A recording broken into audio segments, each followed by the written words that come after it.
छत्तीसगढ़ी गाने देखने के लिए हमारे YouTube चैनल को सब्सक्राइब करें और नए अपडेट्स जानने के लिए बेल आइकन के बटन को क्लिक करें।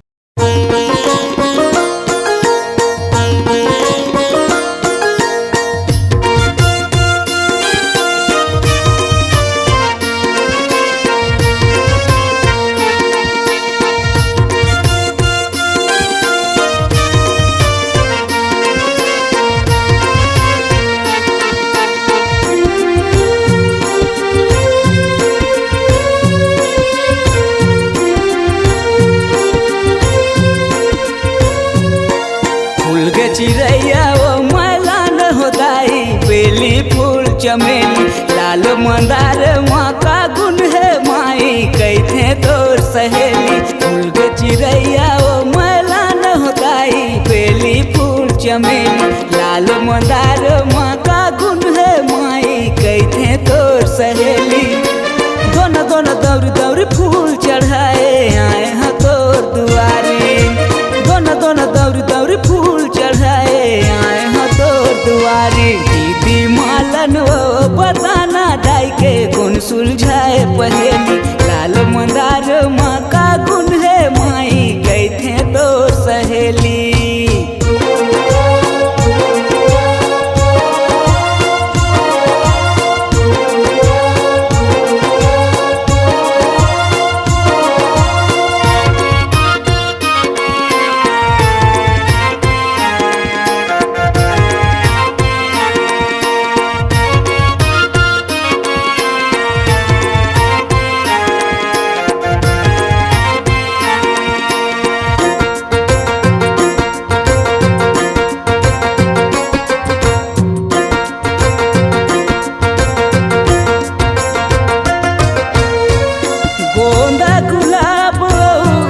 चंपा है दाई केवड़ा रात रानी कहरत है माई, सूरजमुखी सही तो फुलवा जगमा नहीं है दाई, सूरजमुखी सही तो फुलवा जगमा नहीं है दाई।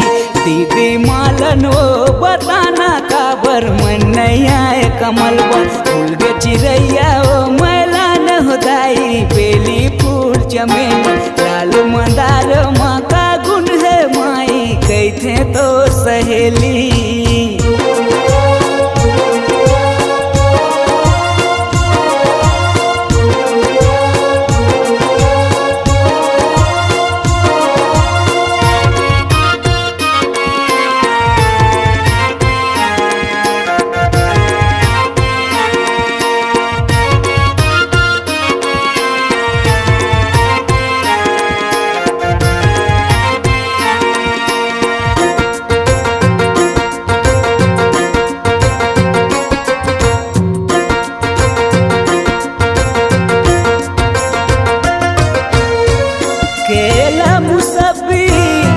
सेब हवदाई छोटे अंगूर है, मीठा नाशपाती काजू बादाम किशमिश दाई, तोला सब तो चढ़ाते, काजू बादाम किशमिश दाई तोला सब तो चढ़ाते। दीदी मालन वो बताना काबर खीर पूरी मन भाई, फूल के चिड़ैया वो मैला न हो दाई, बेली फूल चमेली लाल मंदार माँ का गुण है माई, कैथे तो सहेली।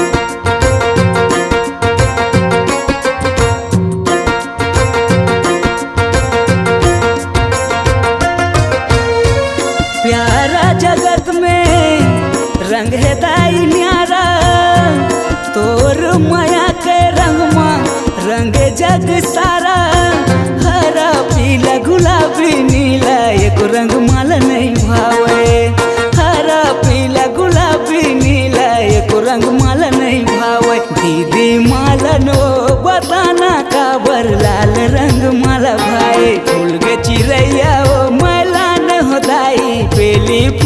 चमेली फूल गे चिड़ैया ओ मैला न होताई बेली फूल चमेली लाल मंदार माँ का गुण है माई कैथे तोर सहेली दोनों दोनों दौरी दौरी फूल चढ़ाए आए हो तोर दुआरे दोनों दोनों दौरी दौरी फूल चढ़ाए आए हो तोर दुआरे दीदी मालन वो बताना दाई के कौन सुलझाए पहेली दीदी मालन वो बताना दाई के कौन सुलझाए पहेली दीदी मालन वो बताना दाई के कौन सुलझाए पहेली लाल मंदार माँ का गुण है दाई कैथे तोर सहेली।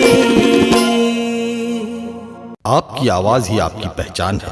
यदि आप अपनी आवाज को एक नया आयाम देना चाहते हैं तो चले आइए मल्टी ट्रैक डिजिटल रिकॉर्डिंग के लिए AVM audio video studio Khamtarai Raipur. Mobile number 9301523929 और 7869646201।